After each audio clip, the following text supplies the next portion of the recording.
And hello and welcome to yet another edition of That Catholic Saints Guy. I'm your host, Brian O'Neill. And today we have with us Dr. Lou Carlin, who is going to talk with us about the amazing life of one of the most important men in British history and indeed in world history in many respects, and that is St. Thomas More. So, Lou, welcome to the program. Why don't you start off by telling us a little bit about yourself? Well, I'm a lawyer. I've been practicing for many years, since about 1988. But over the past 10 years, I've been involved with the Center for Thomas More Studies at University of Dallas, and been publishing articles and working on books on Thomas More for all that time. So it's my sidelight, but it's one that I've taken very seriously and has brought an enormous amount of knowledge and joy and good friendships. So I'm very pleased to talk about Thomas More. So why don't we begin with, tell us his story. What is it, and what is it about him that still recommends him to us today as a saint, but as someone upon whom we can model our own lives? Well, I think one interesting thing is that Thomas More was a layperson, and we're not introduced to as many lay people typically. So More was someone who had a big family, had 4 kids, and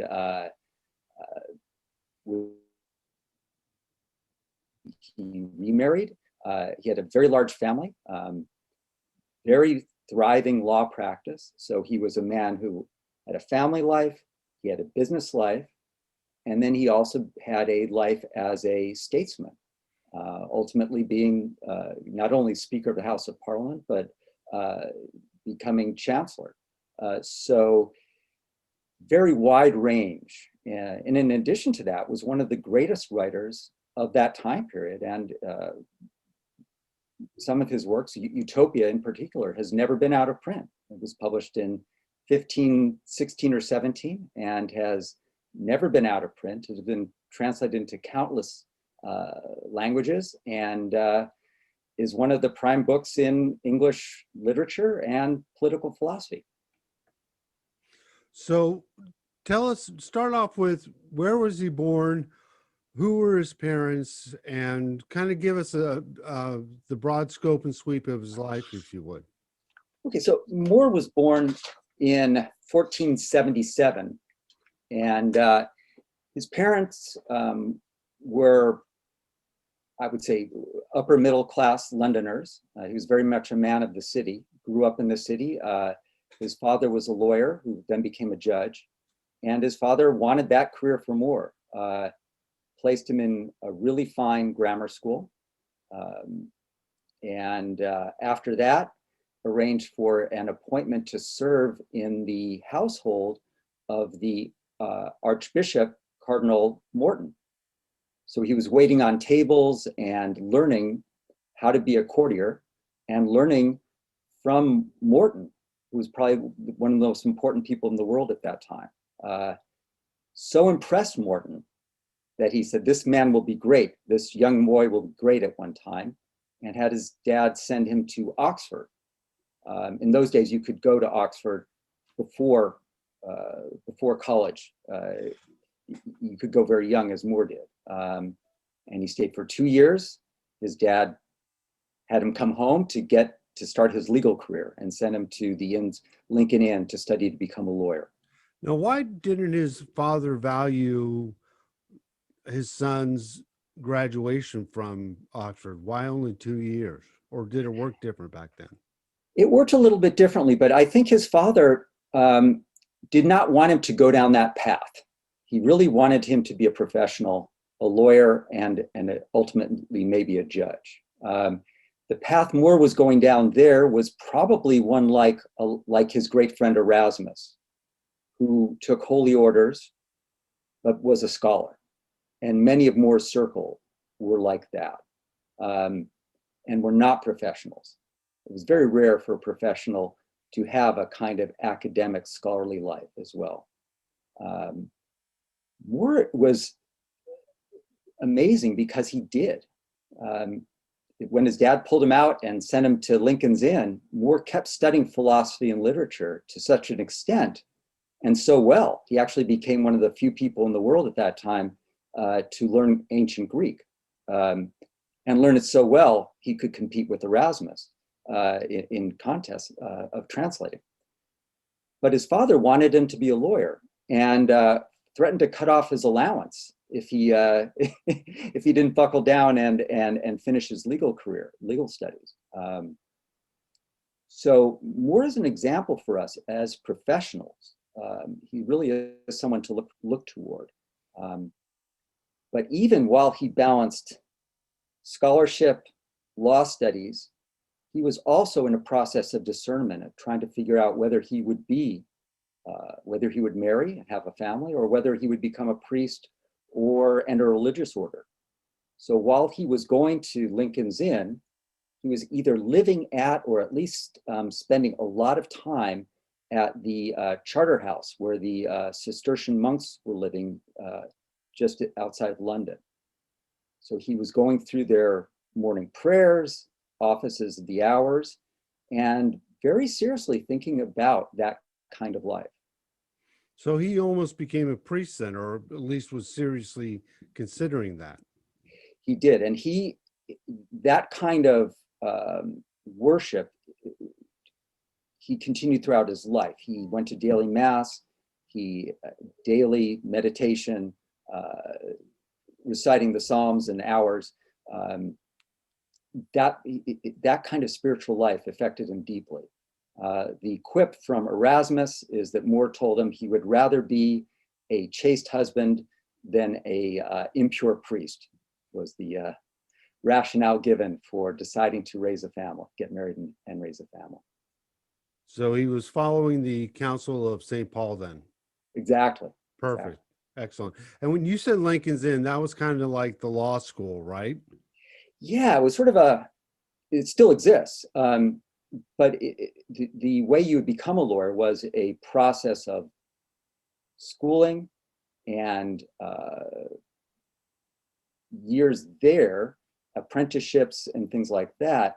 But it was like a combination of law school, the State Bar Association, all rolled up into one. That's how you got your credential.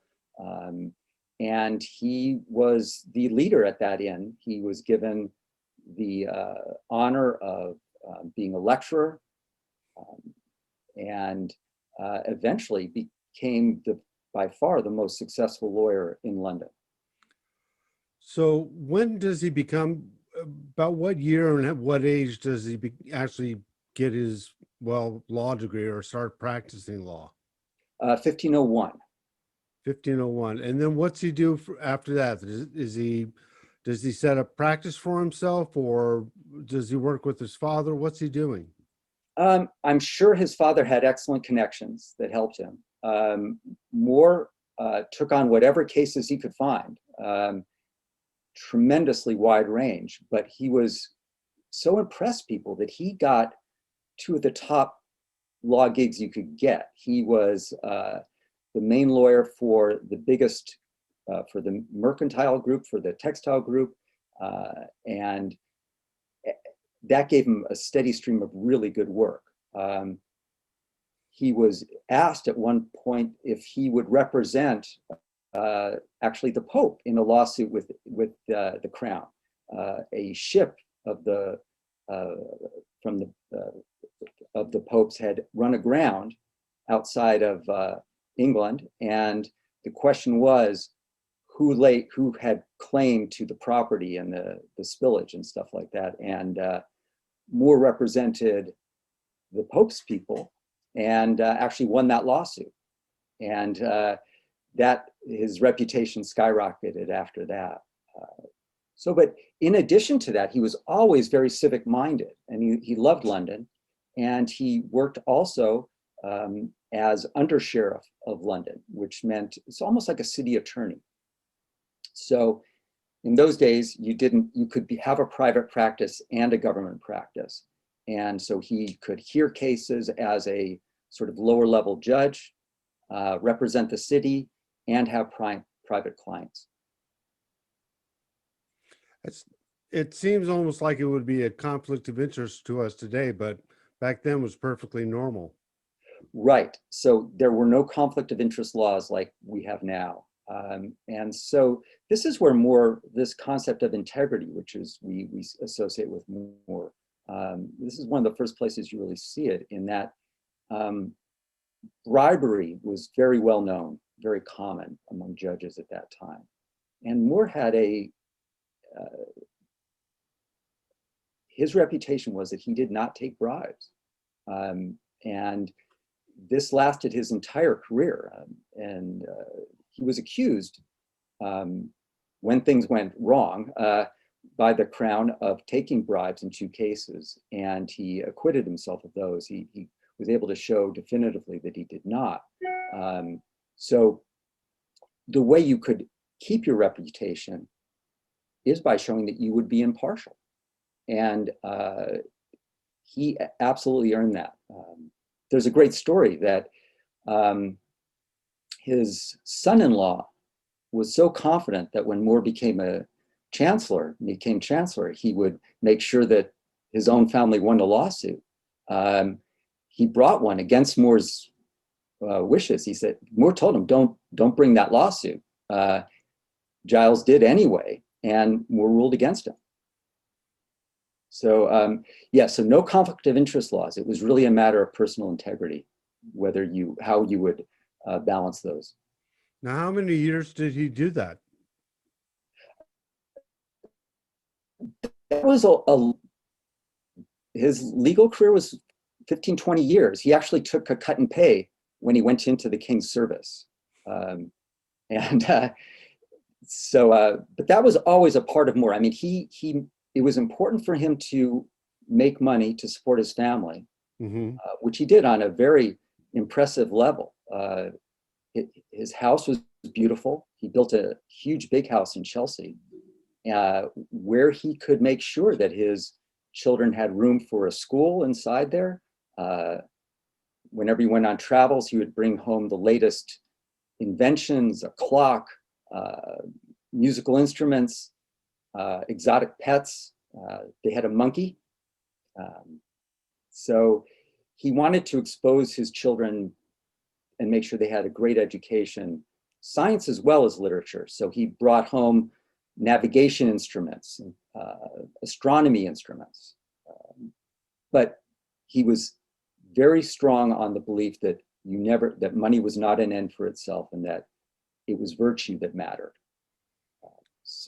And that's as unusual, probably was as unusual back then as it is today, because most people are, in this day and age, they think that making money is the be all end all, whereas, the pursuit of happiness was understood by the founding fathers as to be the pursuit of virtue. Happiness was seen to be a fruit of virtue. So it's interesting that he made that connection.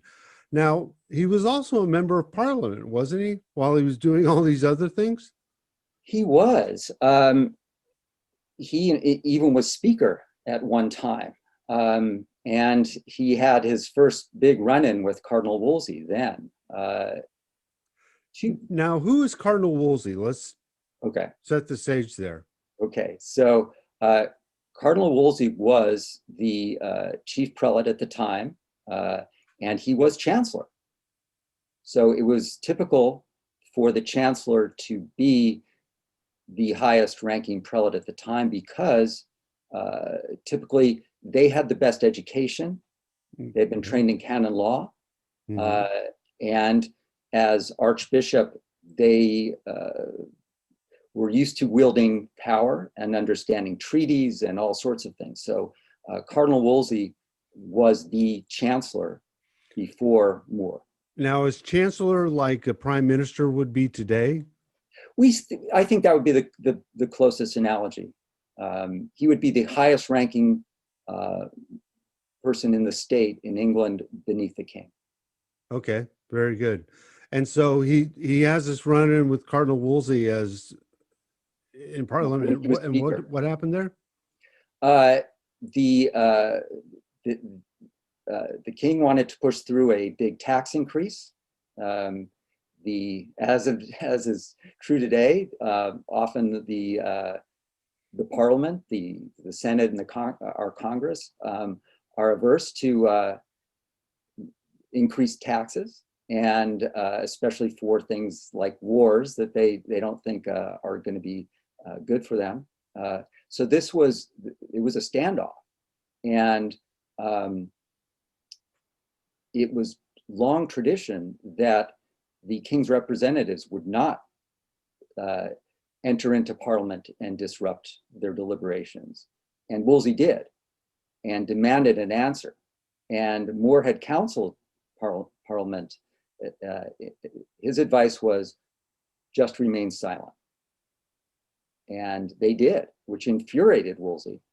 And he demanded an answer, and More knelt down and gave him an answer, which he didn't like, but he left. And this was true of More throughout his career. When Henry, when he became Chancellor, and Henry wanted an opinion from More that More could not give, he apologized, but said, when you hired me, you gave me the best advice that could be given.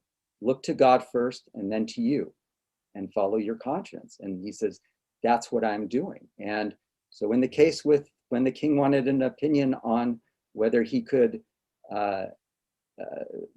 leave his first wife, Catherine, and marry Anne Boleyn, More gave him an honest opinion, very tactfully. And in the biography written by More's son-in-law, Roper, he said the king was unhappy with the advice and the recommendation, but respected More, and they remained friends for at least a little bit of time after that. So he's working as a member of Parliament. He's at one point Speaker of the House of Commons.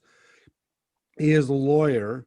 He's basically the city attorney, the undersheriff of London. And at the same time, he's also involved in the royal household. Right. When he entered royal service, he then had to give up most of those other concerns. Oh, okay. Yes. And then when he became Chancellor, that was it. But prior to that, yes, he had many hats. And we should make a point. You were talking a little bit ago about his children and how he wanted to expose them. He had 3 daughters and only 1 son. And at the time, it was not usual for a man to want his daughters to be well educated. Now, was it? No, and I'm glad you said that for a few reasons, because one, you said, why should we listen to More? Why is he relevant today?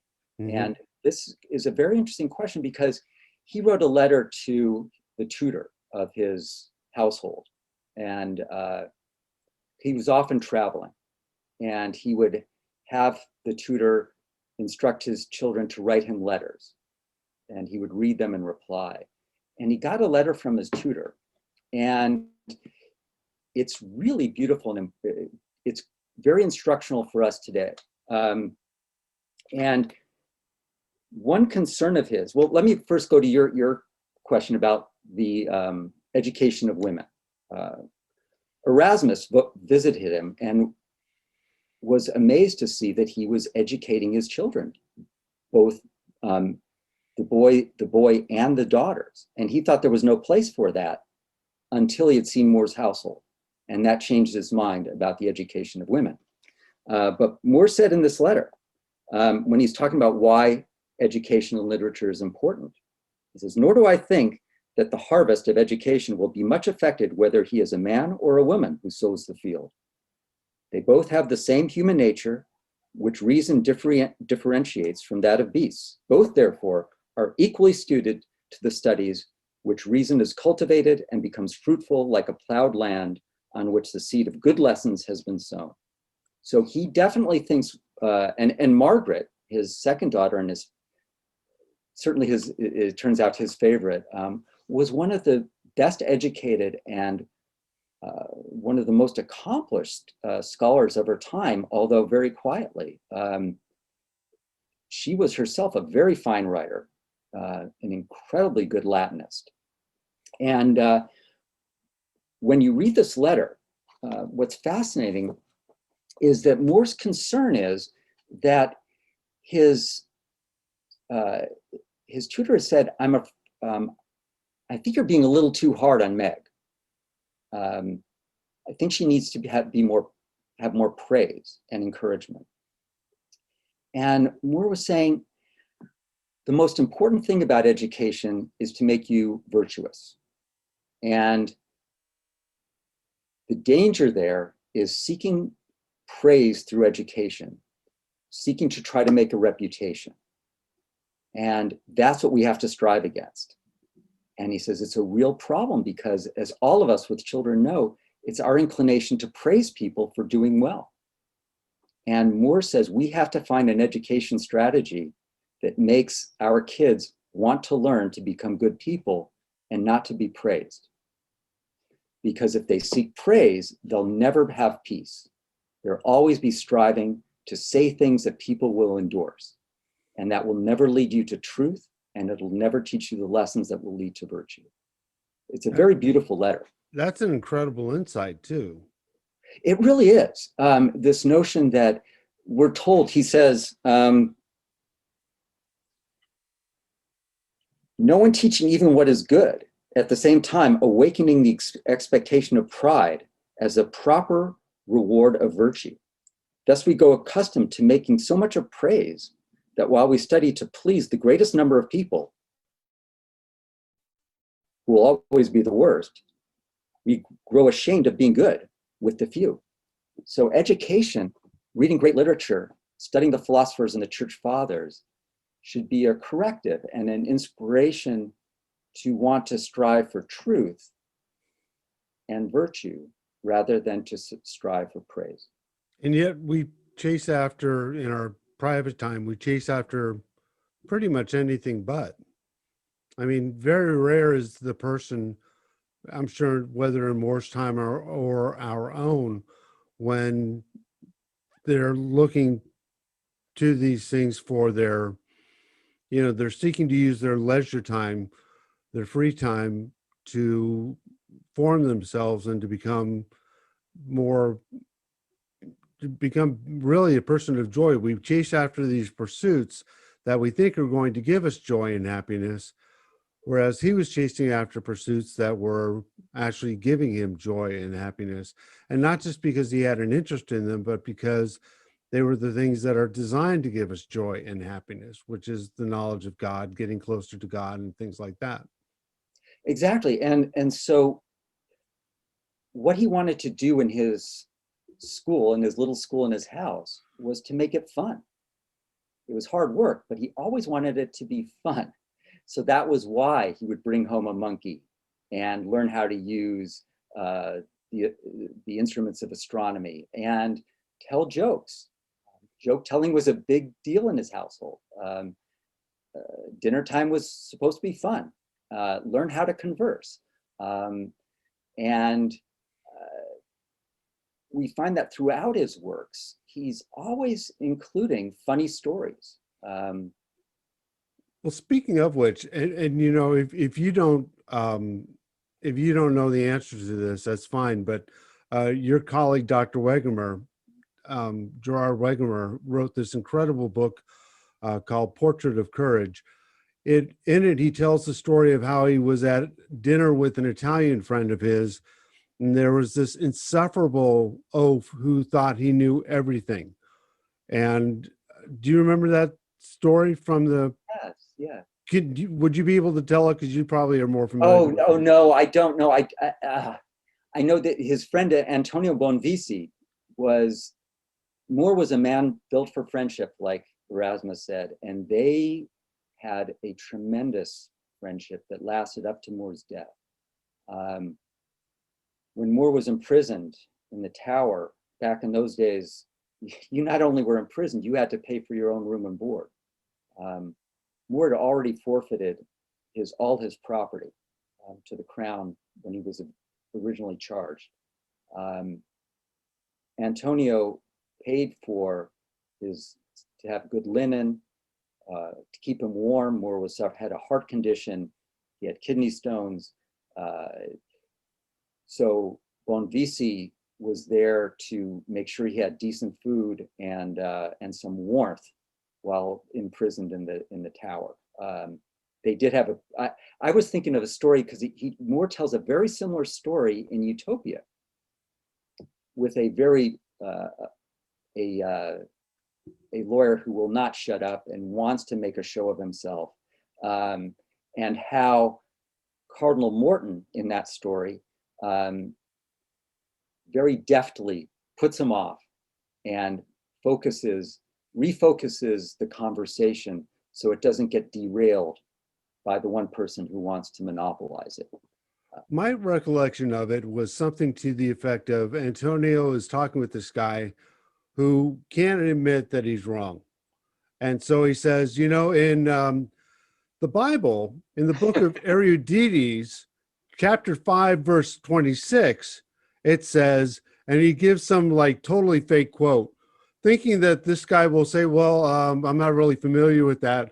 And the guy comes back and says, yes, but in chapter 20, verse 27, it says, they went on like this, just having him on because they knew that it was amusing to them and made them laugh. I don't know. Anyway.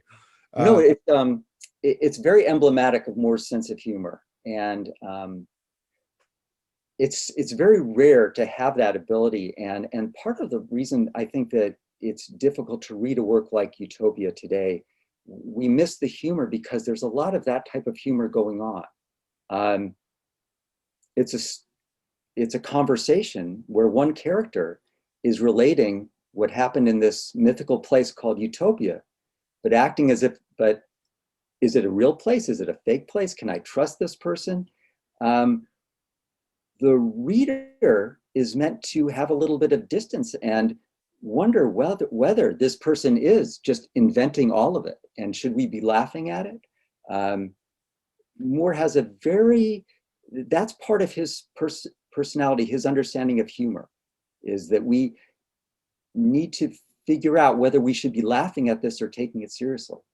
By the way, I should probably explain that part of the joke for Antonio and Moore is the fact that there is no such thing as a book of Erudices. And Exactly. So that's why they were, he was quoting this fake book just to make this guy kind of look foolish. And the guy just didn't take the bait because he was such a fool. So I don't know. Anyway, so we're getting ahead of ourselves a little bit in the story in that Moore's working for the royal household. He's given up some of his other pursuits. And now King Henry VIII, in order to obtain a male heir, which he has not had the ability to do with his wife, Catherine, wants to start this affair with, and he has an affair with Anne Boleyn, who's a lady in waiting to his wife. And she will not consent to relations with him unless he divorces Catherine and marries her. And Henry is hoping that through Anne, he'll be able to produce the male heir that will then ensure his dynasty, which was very, very young. I mean, his dad, Henry VII, obtained the throne through a civil war. So the Tudor dynasty is this upstart. You can see why Henry has this on his mind, especially being someone who was kind of prideful. And although he strove for virtue, he was not very humble, all these sorts of things. And so he wants to divorce his wife, Catherine, but Catherine is having none of it. And he wants Moore to go along with him. So why don't you pick up the story from there? Yeah, well, it's very complicated because Henry does want, he wants a new wife, and he develops what he calls a scruple. He's now decided that he's read two different passages of the Old Testament, one which seems to almost require the brother to marry his widow, So to step back, Henry VIII was the second son. His older brother was married to Catherine, and he died young. And according to Catherine, before the marriage was consummated. So before Henry was permitted to marry Catherine, there had to be an opinion from the papal court, and there was a dispensation issued based on a finding that the marriage had not been consummated. So a dispensation was given so that Henry could marry Catherine in the first place. They've had a marriage for many years. Catherine is very popular with the English people.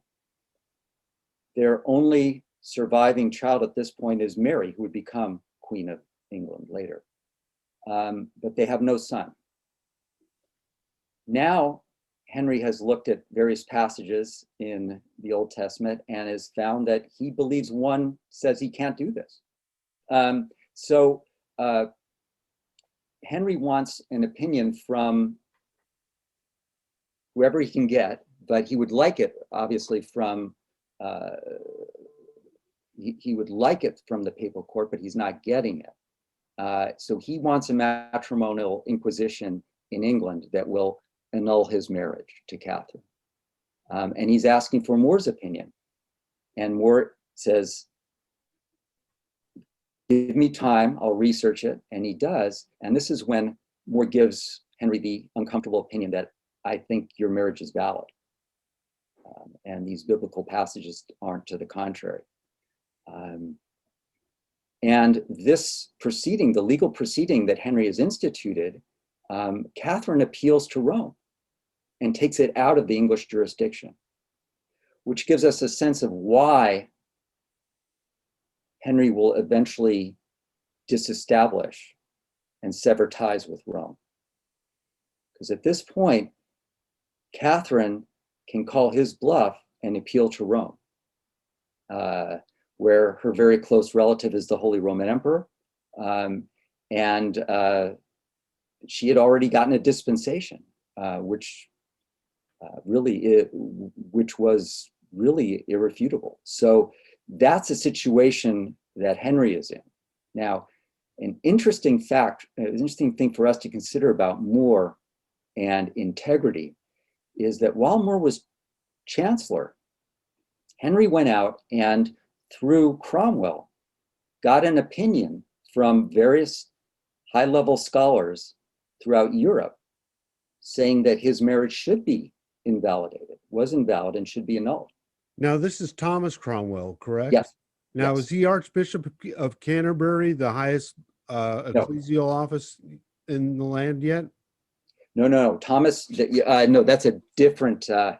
No, sorry. Yes. I'm thinking Cranmer, Thomas Cranmer. Exactly, right. So Cromwell. Exactly. So, so More, as Chancellor, one of his jobs is to read the opinion that Catherine's marriage, the first marriage, is invalid. Thomas More must read out that opinion in Parliament, despite the fact that he disagrees with it. And he does so.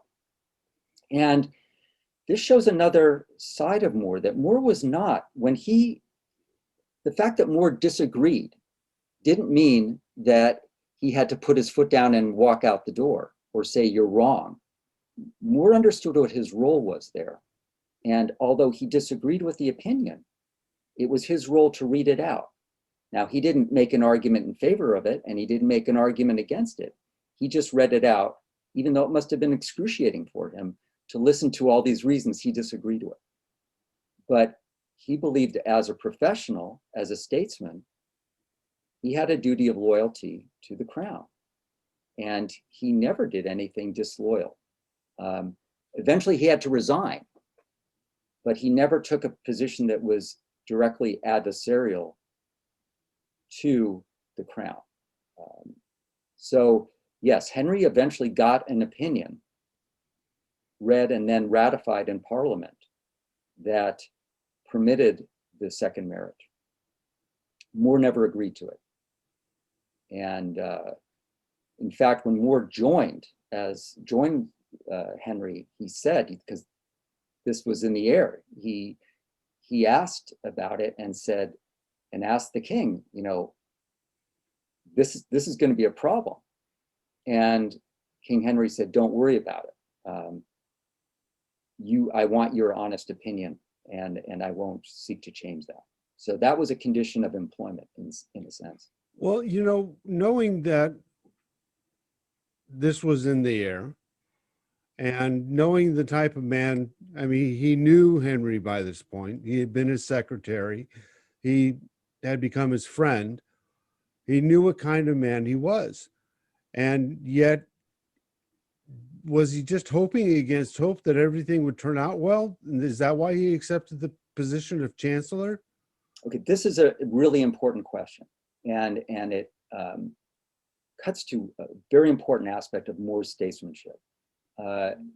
More did know what he was getting into. He knew Henry from a child. He knew that Henry had not been raised to be king. He had been raised to be a warrior. It was thought that his brother Arthur would be king, but Arthur died. Thomas More knew there would be problems, but he very much thought that it was his obligation to counsel the king and lead him in the correct direction. When he resigned and Thomas Cromwell took over, he advised Cromwell, he said, always tell the king what he ought to do. And he says, because if a lion knew his own strength, it'd be very hard to restrain him. So don't tell the king don't make it possible for the king to do everything he wants to do. You have to know what is right and counsel him in those directions. So More thought he could, and it was a close run. As I say, Catherine was very popular. There was a very strong group of people in court arguing on her behalf, and More was working with them. And Henry was known to be very changeable, and they thought, well, maybe this is just an infatuation. Maybe he'll come around. So More kept on till the end, trying to convince Henry and to reason with him in various ways. It was only when a event called the submission of the clergy took place, where Cromwell and the king confronted the bishops sitting in convocation and put a list of demands in front of them and essentially said, you're going to be answering to us and not to Rome. When the clergy submitted, the bishops gave in, that's when More resigned. That he knew at that point it was over, that there was there was nothing more he could say. There was no convincing to be done, no persuasion at that point. And that he couldn't work for the crown because it was no longer properly constituted. That had to have been very difficult for him. That had to have been, I mean, for whatever their problems later on, they had been friends. The two men had been friends. They'd worked closely with each other. As you said, More knew the king since the king had been a boy and was just not the Prince of Wales, but just he was the spare to the heir, Arthur. Yeah.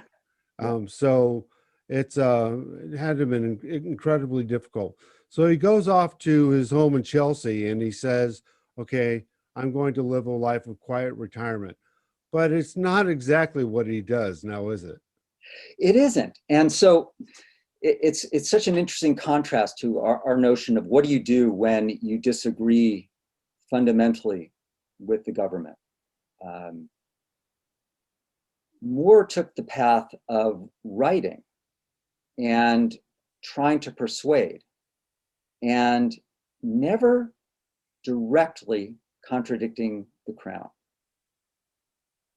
So he'll write books under fun name, a hidden name, or he'll pretend he doesn't know who he's arguing against. But he'll write very persuasive, long books trying to explain why the people who are advising the king are wrong about, say, the doctrine of purgatory, or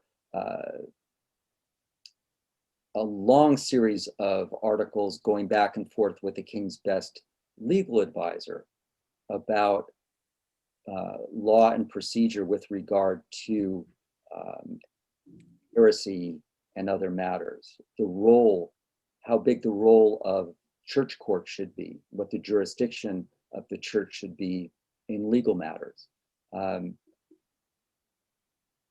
At a very high level, when he's on talking about legal matters, sometimes at a very earthy level when he's dealing with other things, but he's constantly writing and he's constantly trying to persuade. And that is his approach, is to try to use reason, humor, sarcasm, whatever he can to persuade. But he had to have known, I mean, again, he knew Henry. He had to have known Henry was not going to, it seems to me that Henry brooked no dissent whatsoever. And so was more just naive in thinking that he could write all these things, like you said, sometimes sarcastic to the point of being acerbic, and that the king would just let him get away with it for old time's sake? Or what was going on in his head? Things were really in flux, and they were matters of legitimate debate. Henry was never convinced by Lutheran doctrine. He never believed in sort of a more evangelical faith or any of the major theological doctrines that Luther was promulgating, or that his adherents in England were offering. So More was speaking the same language theologically, and that would resonate with the king. What the king found in Lutheran thought that was appealing was the notion that you could have the true faith within a state. You could sever your tie to Rome, and the king himself could become the head of the church and the state at the same time. As kind of like what they had in Russia. I mean, in Russia, the Tsar was not only the head of the empire, but he was also the head of the church. He was the chief of ecclesiastical authority. So what Henry is wanting is something similar to that. Right, sort of what they call Caesaro-Papism, where you have Caesar and the Pope together. A lot of Lutheran thought, Calvinist thought too, looked at a model along the lines of Old Testament kingship. And that was sort of that Henry found very appealing, that he would be this person, that he was very clear that his theology was sound, and he would just be the head of the church instead of the Pope. You would just cut Rome out of the picture.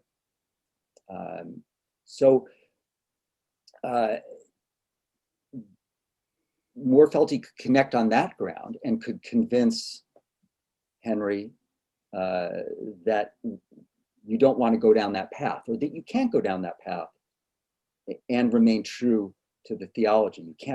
You can't sever the two. And the other thing was that a lot of the legal issues were very much in debate too. How far should common law reach? What are the legitimate jurisdictions of the church courts? So it was a closely run thing. In retrospect, it looks like it wasn't close, but things could have changed. People in those days, as today, can, you can be sick, healthy one day and sick the next. You can be in love one day and not the next. And Henry was very changeable. So there was thought until the very end that he could change. And I think even when Henry severed from Rome, why did pretty much almost all the bishops save one go along? And I think the notion was that this will be a passing thing. They turned out to be wrong, but in a sense they weren't, because Mary became queen and reinstituted Catholicism for her reign. So I think a lot of people were thinking, if we can just weather this storm, things will be okay. Obviously, in the end, they were wrong. Things weren't okay. Henry has Thomas arrested and thrown, his lands confiscated, and he is thrown into the Tower of London by Henry. What is his time in prison? You alluded to the fact that he had to provide his own room and board. What else was what did he do in prison? How long was he there? What was his imprisonment like? It was about 14 months from the time he was arrested.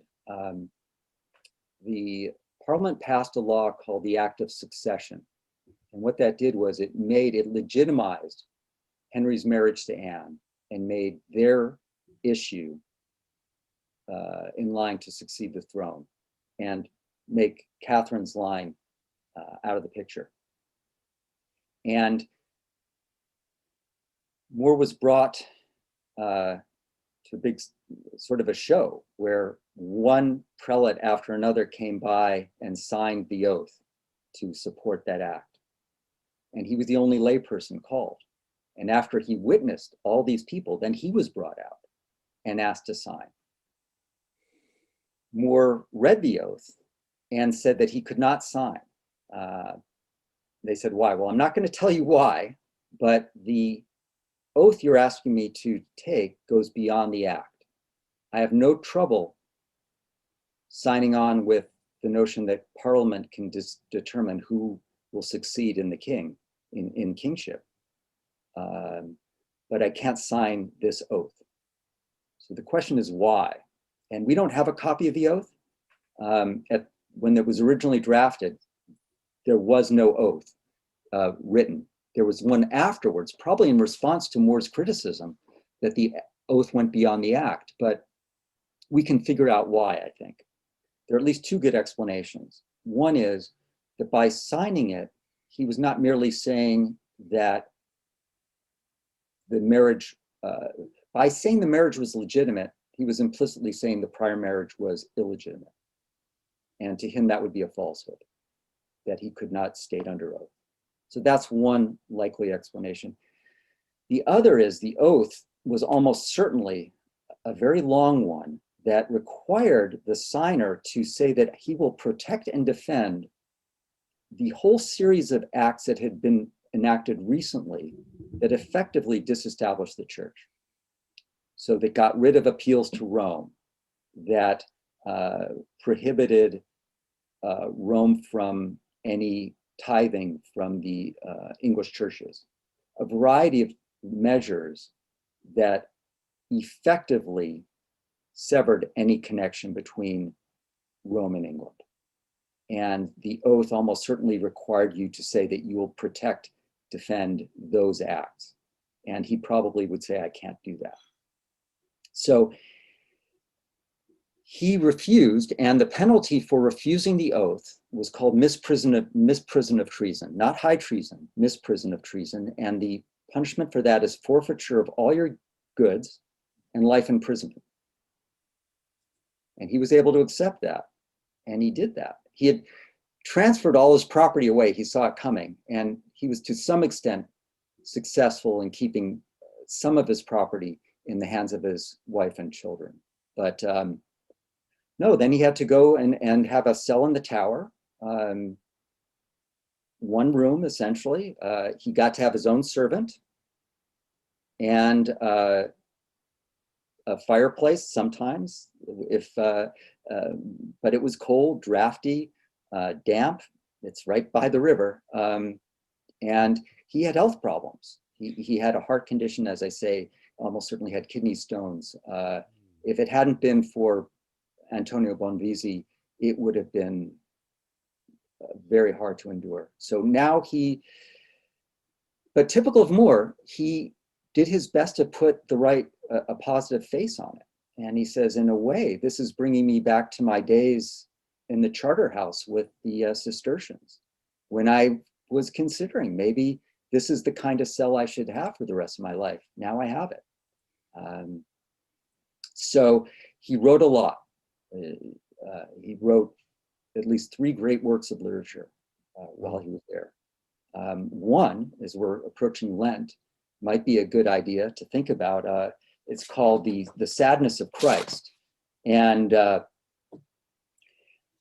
it's his meditation on the Passion from Christ's arrest, from the agony in the garden to the arrest.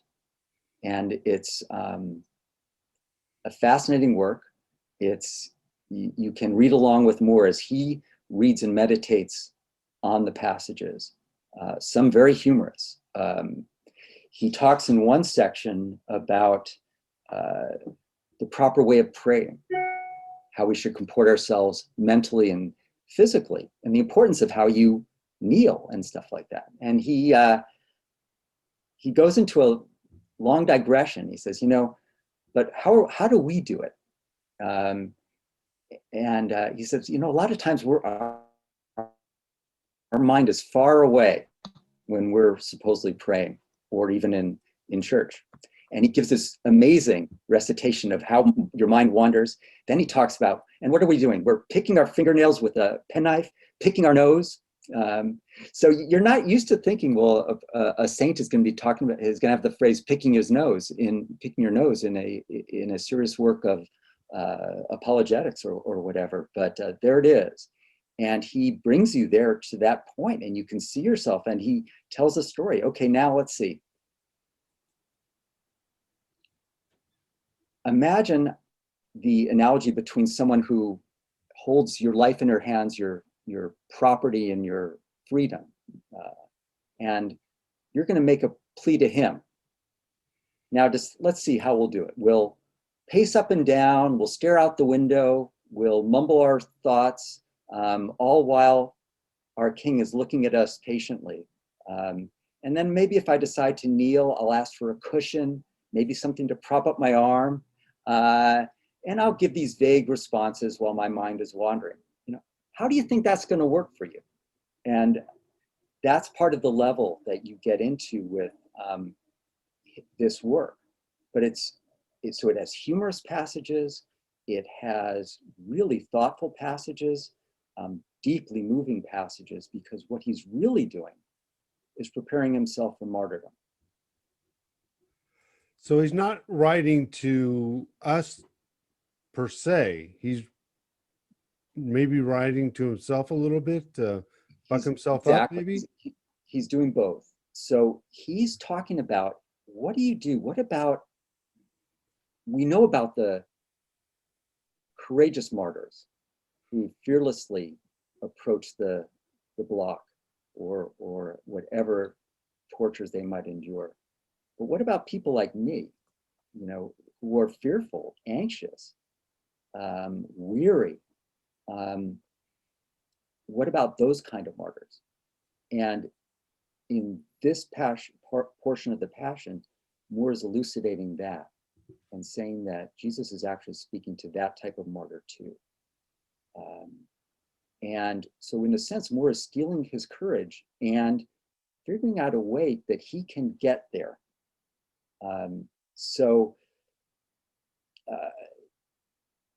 He is absolutely writing him, showing how he has gotten to the point where he can do it, but he's very much bringing us in on the dialogue. And he will actually address the reader, and he'll say, I've often thought about this passage, the one where just before the arrest, the young man wearing just a cloth is seized and runs away, leaving the cloth behind. And he's saying, you know, people have diverged on who that guy is. And some people say, well, maybe it was John, St. John. And then Moore gives his reason why he doesn't think so. He says, you know, it's hard for me to believe an apostle would just be wearing a sheet and then have it tore away and run away naked. And then we know that just a little bit later, he's going to be with Peter in the house of Caiaphas. He says, you know, where did he find his clothes? Did he leave them in a bush or something? So you're getting his reflections on a life of reading the Bible, and you're brought into it on humorous levels, on deeply poignant levels. It really is an amazing work. And a fascinating thing is that his manuscript was found. And so in the complete works of the Yale edition, Clarence Miller got the Valencia manuscript. And so you can look on one page, on one side of the page, you can see Moore's handwriting, and the other, the Latin, and underneath the English translation. He wrote that in Latin. It sounds like, you know, you make a good point with Lent or golly, any time of the year that you want to reflect on the Lord's Passion. This would be excellent reading.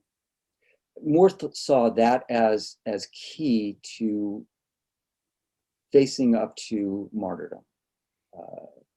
And it factors prominently in two works he wrote in the Tower, not just that one, but a long book called A Dialogue, where dialogue of comfort against tribulation. Mm-hmm. And that's a dialogue between an old man and his young nephew, supposedly set in Hungary, which is about to be overrun by the Turk.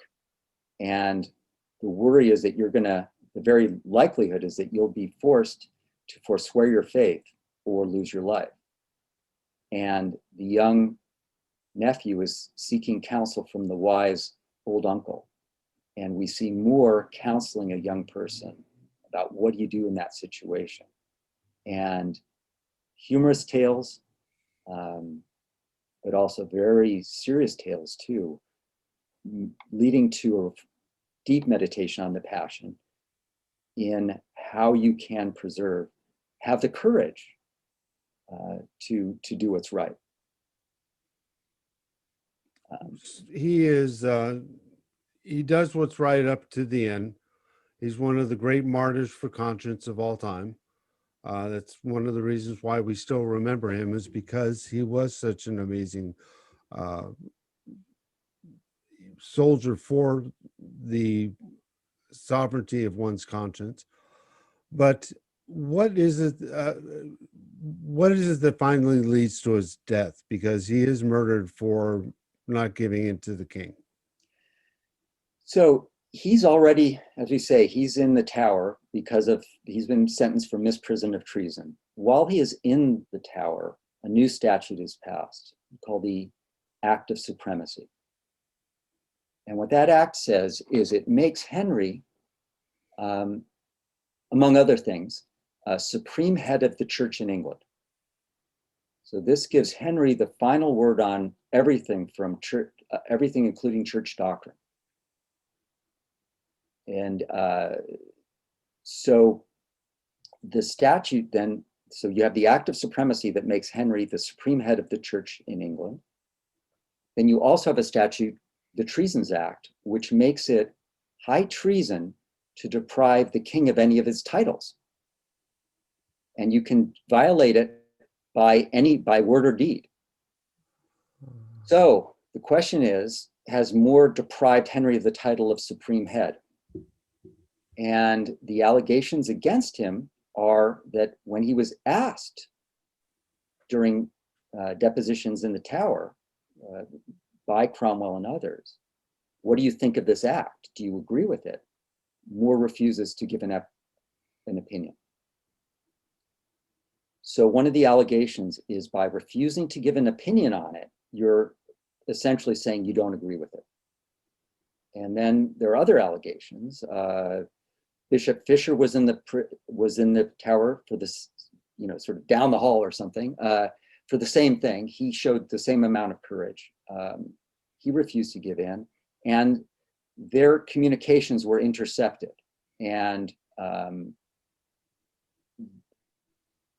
although Moore burned his, the allegation was they were plotting on how to subvert the law.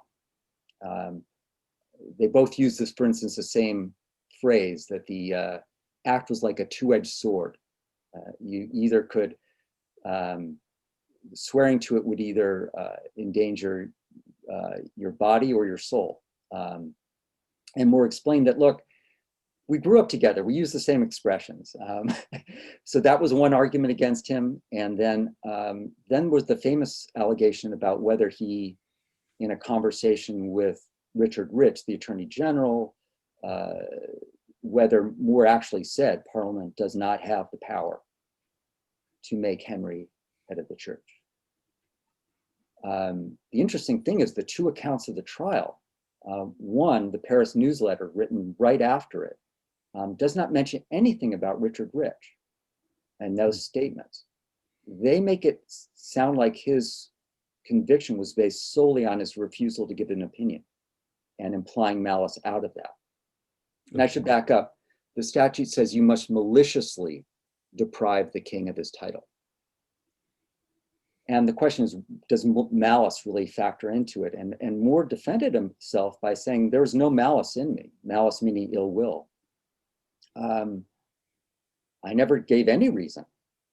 How do you impute malice? I never did anything. I never told anyone not to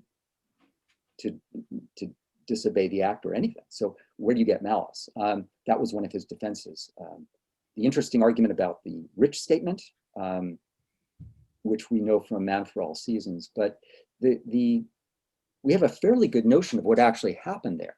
Because if Moore had told Rich straight up, the Parliament does not have power to make Henry head of the church, that would be a clear statement against his title.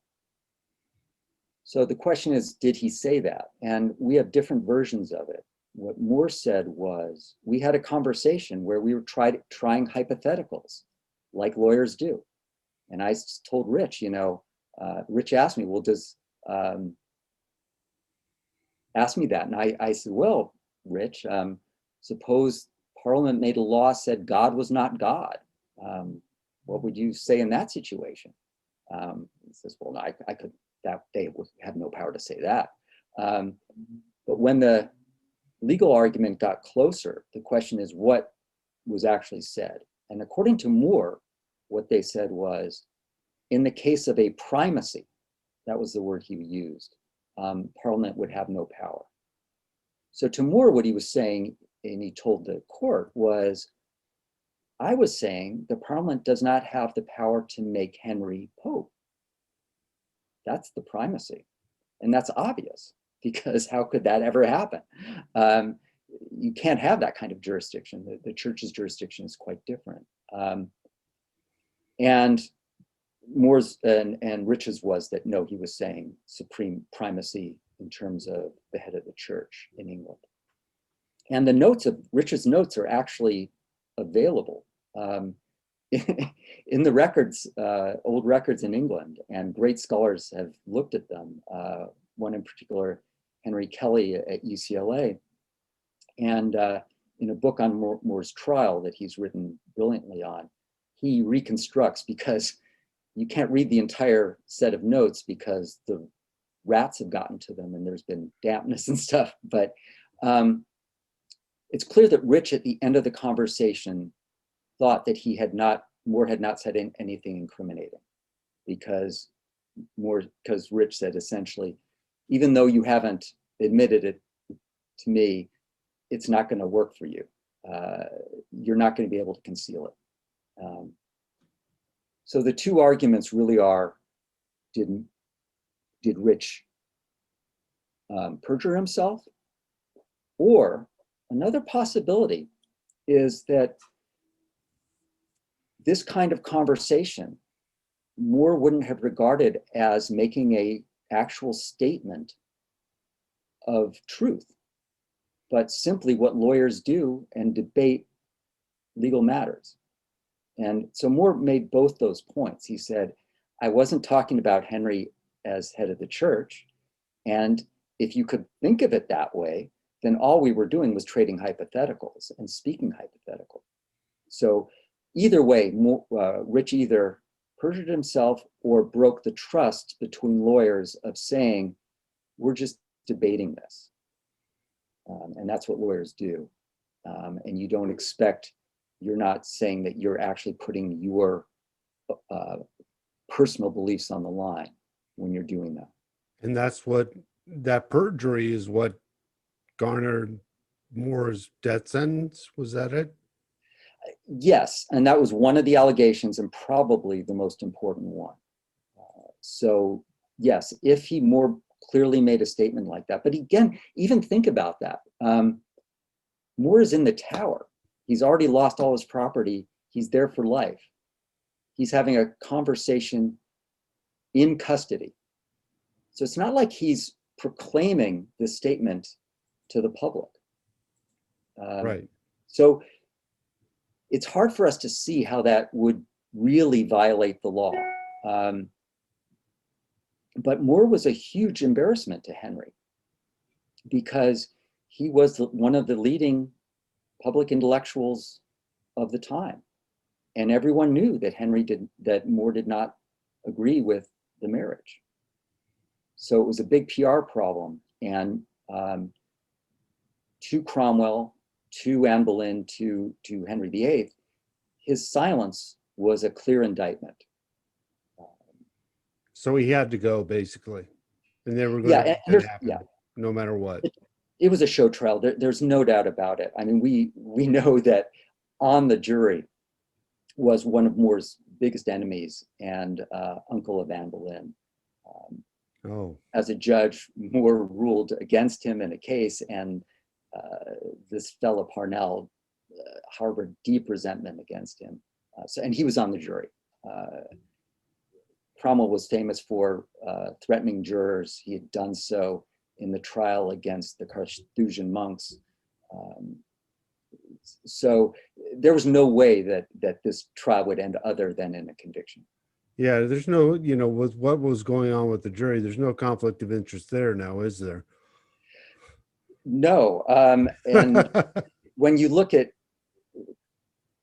modern trial procedure, you can learn a lot from this and why we have certain procedures now, why we get to try to have an impartial jury, why you don't want to have jurors on the panel who know and the people on trial or know the lawyers or know the judge. But yes, this trial was only going to end one way. Now, Moore never spoke out against the act until he was convicted. And then he gave his defense in a special motion that was, depending on the legal scholars you look at, was either extraordinary or well accepted. It's actually hard to know, but Moore argued essentially that the verdict had no standing in law because it was the law itself making Henry the supreme head of the church was contrary to the underpinnings of the English judicial system. And he pointed to Magna Carta, which the first article was to make the English church free. It was the liberty of the church, which meant that the church was not subject to the crown. And in the coronation oath that Henry and all the kings took, it was clear that you are to preserve the liberty of the English church. So another argument Moore made was that this is a lot like if London told England, we're outside your jurisdiction. We make final decisions for ourselves. And he says you can't have a city tell the country where its jurisdiction ends, and you can't have England tell at least the English church disestablish itself from Rome, from which it derives its authority. So what is the, how many days between the sentence of the sentence of the guilty verdict and Moore's death? Was it a long time that he sat there on death row, so to speak, or was it more? Oh, no. No, it was a matter of days. Oh, matter of days. Okay. Yes. Now, the punishment for high treason is being hanged, but not until you're dead, then drawn and quartered. It's horrible. It's barbaric beyond our imagination. And that was what Moore was preparing himself for. Henry, in an act of clemency, commuted his sentence to beheading, and made the deal that just make sure when you give your talk on the scaffold, you make it short. But yes, that would be the punishment.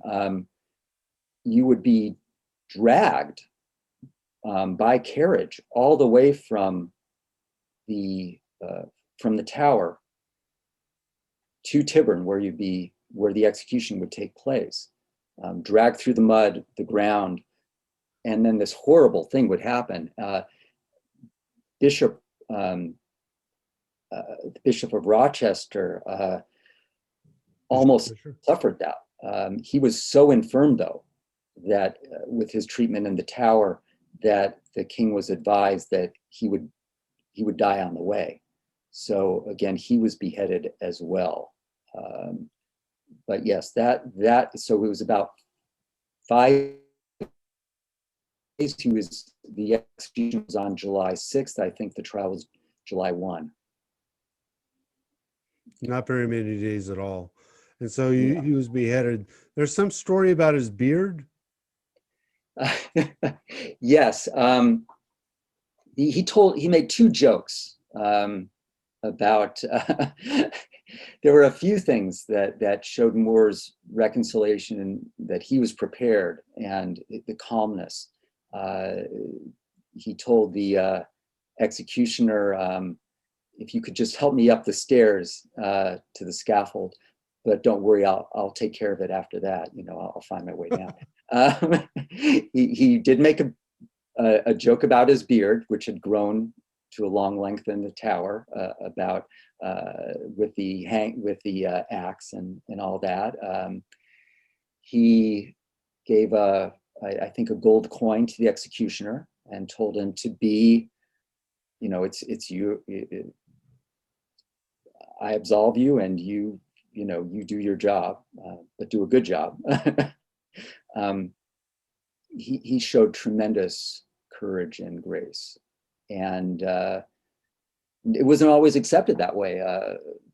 There was a historian at the time who talked about Moore dying as he lived as a mocker, and I don't know whether to call him a wise foolish man or a foolish wise man.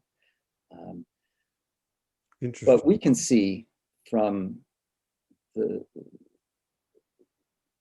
perspective of virtue and theology that a man with hope and who has shown courage and held out to the last would be like St. Paul, and would find cause for cheer and merriment even at the end. What would you say is the ultimate lesson from his life that speaks to? We've spoken a little bit about some of the things that he teaches.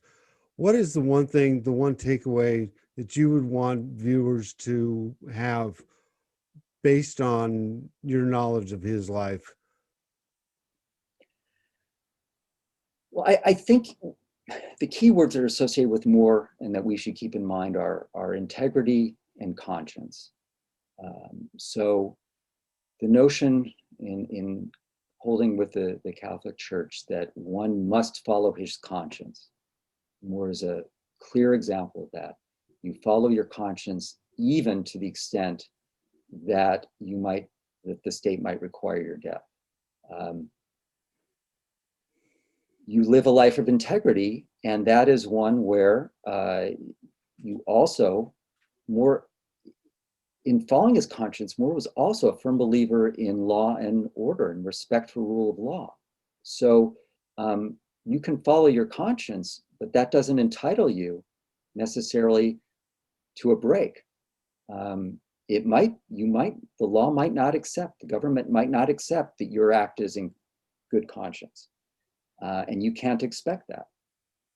And with that is Moore's commitment to truth.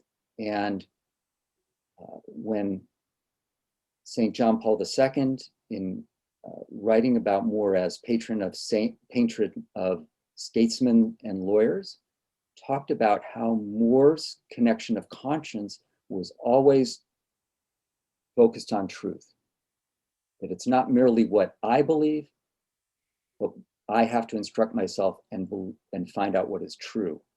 So my beliefs have to be based on a sincere effort to find out what is true.